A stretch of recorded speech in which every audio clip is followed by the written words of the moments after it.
હવામાન વિભાગ દ્વારા રાજ્યભરમાં કેટલાય વિસ્તારોમાં જિલ્લાઓમાં ઓરેન્જ એલર્ટ આપવામાં આવ્યું છે ને હાલ ગરમીનું પ્રમાણ પણ વધારે છે ત્યારે મૂંગા પક્ષીઓ છે તેમને એક ઠંડક મળી રહે તે માટે આ વખતે જામનગર મહાનગરપાલિકાનું જે મ્યુઝિયમ આવેલું છે ત્યાં એક અલગ વ્યવસ્થા કરવામાં આવી છે। આપણી સાથે મહાનગરપાલિકાના વર્ક આસિસ્ટન્ટ હિરેન સોલંકી છે, તેમની પાસેથી જ જાણીએ અહીં કેટલા પક્ષીઓ પક્ષીઘરમાં છે ને ખાસ કરીને ઉનાળાની આ ગરમીથી બચવા માટે એના માટે કયા પ્રકારની ખાસ વ્યવસ્થાઓ કરવામાં આવી છે।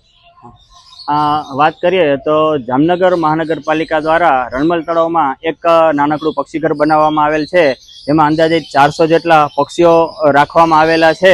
માનનીય કમિશનર સાહેબની માર્ગદર્શન હેઠળ આ ઉનાળામાં જ્યારે કાળઝાળ ગરમીમાં સામાન્ય માણસો પણ રહી નથી શકતા ત્યારે આ અબોલ જીવો માટે સાહેબશ્રીની સૂચનાથી દરેક કેજમાં પરમેનન્ટ ફોગર ફિટ કરવામાં આવેલ છે, જેનો ટાઈમ અમે કહીએ તો બપોરના 11 વાગ્યાથી ચાલુ કરીએ તો બપોરે 1 વાગ્યા સુધી કન્ટિન્યુ ચાલુ રહે છે।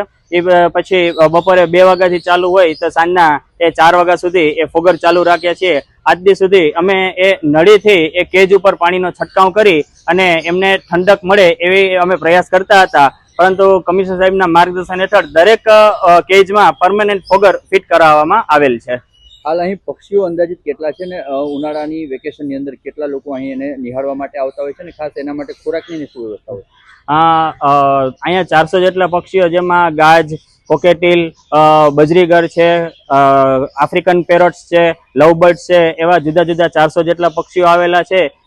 એમના ખોરાકમાં વાત કરીએ તો ઉનાળાની આ કાળઝાળ ગરમીમાં એમને ઠંડક મળે એ માટે છે તરબૂચ છે, કેરી છે, દાડમ છે, એનું પ્રમાણ પણ થોડુંક વધારવામાં આવે છે અને આ વેકેશન દરમિયાન બાળકો ખૂબ જ બહોળા પ્રમાણમાં અહીંયા વિઝિટ કરવા આવતા હોય છે।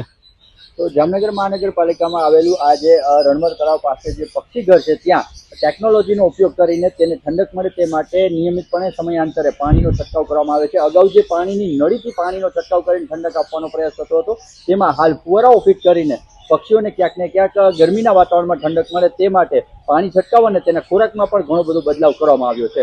અનિલ ગોયલ સાથે દિવેશ વાળા, ખબર ગુજરાત, જામનગર।